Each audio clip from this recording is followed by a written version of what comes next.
I really want to say what I would like to see is indeed.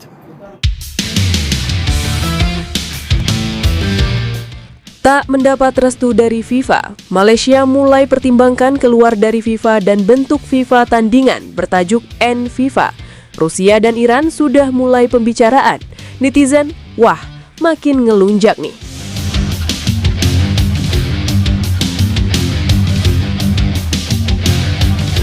Belum juga reda polemik di Asia, sekarang arah geraknya malah naik level, langsung ke panggung dunia.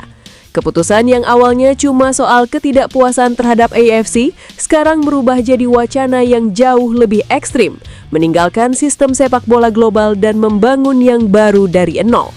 Dan ini bukan lagi sekedar gertakan, karena langkah-langkahnya mulai kelihatan jelas satu persatu. Beberapa waktu terakhir, kita lihat bagaimana Malaysia terus bersikeras dengan rencana mereka membentuk AAFC, Federasi Tandingan di Asia. Di saat banyak pihak menganggap itu sudah cukup berani, FIFA justru turun tangan dengan sikap tegas. Ultimatum dilayangkan, pesannya simpel tapi keras, bubarkan AAFC atau bersiap menghadapi konsekuensi besar. Ini bukan sekadar peringatan biasa, karena dalam struktur sepak bola dunia, FIFA punya kendali penuh atas legitimasi sebuah federasi. Tapi yang bikin situasi makin panas, Malaysia nggak menunjukkan tanda-tanda mundur. Justru sebaliknya, arah pembicaraan mereka makin jauh.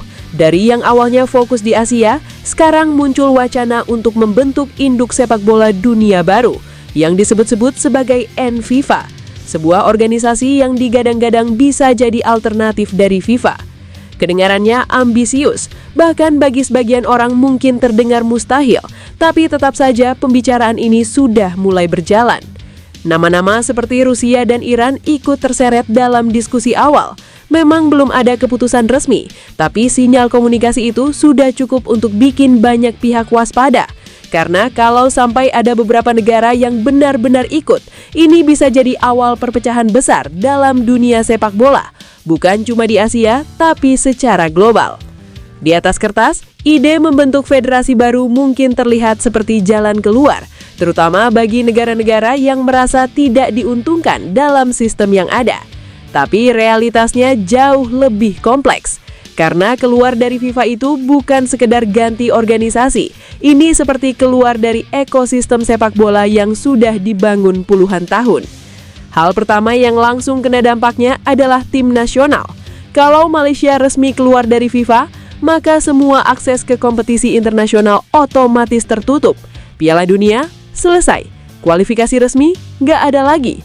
Bahkan turnamen-turnamen yang selama ini jadi panggung pembuktian, semuanya hilang dalam sekejap.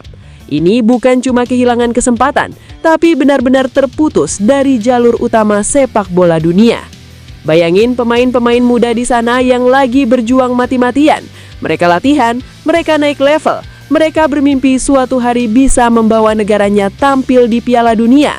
Tapi kalau federasinya keluar dari FIFA, mimpi itu jadi hampir mustahil. Bukan karena mereka kurang kualitas, tapi karena jalurnya memang sudah ditutup. Dari sisi klub, dampaknya juga nggak kalah besar. Klub-klub Malaysia yang sebelumnya punya kesempatan tampil di kompetisi Asia, otomatis kehilangan tempat. Mereka nggak bisa ikut turnamen resmi AFC, nggak ada lagi exposure internasional yang bisa mengangkat nama klub atau pemain.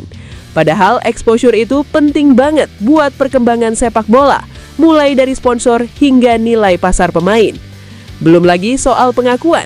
Dalam sepak bola, pengakuan global itu segalanya. FIFA saat ini adalah satu-satunya badan yang diakui secara luas. Kalau N-FIFA benar-benar dibentuk, pertanyaannya simpel, siapa yang mengakui mereka? Tanpa pengakuan luas, kompetisi yang mereka buat bisa jadi tidak dianggap.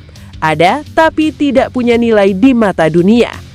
Memang ada kemungkinan beberapa negara akan ikut bergabung, apalagi yang punya masalah serupa atau merasa kurang diuntungkan dalam sistem FIFA. Tapi jumlahnya kemungkinan kecil di awal, dan tanpa negara-negara besar yang punya pengaruh kuat, akan sulit bagi N-FIFA untuk berkembang cepat. Sekarang kita masuk ke dampak yang sering luput dibahas, karir pemain secara individu. Kalau seorang pemain Malaysia ingin bermain di luar negeri, terutama di liga-liga besar, mereka bisa menghadapi masalah serius. karena hampir semua liga profesional berada di bawah naungan FIFA. Status pemain dari federasi yang tidak diakui bisa jadi dipertanyakan, bahkan berpotensi ditolak. Artinya, pintu untuk berkarir di luar negeri bisa tertutup, padahal itu salah satu cara paling efektif untuk meningkatkan kualitas pemain nasional. Tanpa itu, perkembangan pemain bisa stagnan. Lalu soal ranking dunia, ini kelihatannya sepele, tapi sebenarnya penting banget. Ranking FIFA digunakan untuk banyak hal, mulai dari penentuan undian sampai persepsi kekuatan tim. Kalau keluar dari FIFA, Malaysia otomatis hilang dari sistem tersebut, dan itu berdampak pada bagaimana dunia melihat mereka. Untuk negara lain yang mungkin tergoda bergabung dengan NFIFA, situasinya juga sama rumitnya. Di satu sisi, mereka mungkin melihat peluang untuk punya pengaruh lebih besar, tapi di sisi lain mereka juga harus siap menghadapi resiko besar yang dampaknya bisa panjang, bukan cuma untuk federasi, tapi juga pemain dan ekosistem sepak bola mereka. Karena pada akhirnya, keputusan seperti ini nggak cuma soal organisasi, ini soal masa depan ribuan pemain, pelatih, klub, dan juga fans yang selama ini mendukung. Sepak bola itu ekosistem besar, dan perubahan di satu titik bisa berdampak ke semuanya. Kalau NFIFA benar-benar terbentuk, dunia sepak bola akan masuk ke fase yang belum pernah terjadi sebelumnya. Dua sistem berjalan bersamaan, dua jalur kompetisi, dua pusat kekuasaan. Tapi pertanyaannya, apakah itu akan memperkaya sepak bola atau justru memecahnya? Yang jelas, jalan ini bukan jalan mudah, dan sekali diambil, hampir nggak ada jalan cepat untuk kembali.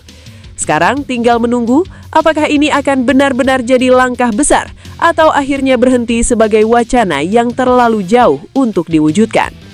Wah, gimana pendapat kalian guys? Apakah kalian setuju dengan langkah gila Malaysia keluar dari AFC dan FIFA? Dan apakah menurut kalian Indonesia harus mengikuti langkah tersebut? Jangan lupa tinggalin komentar kalian.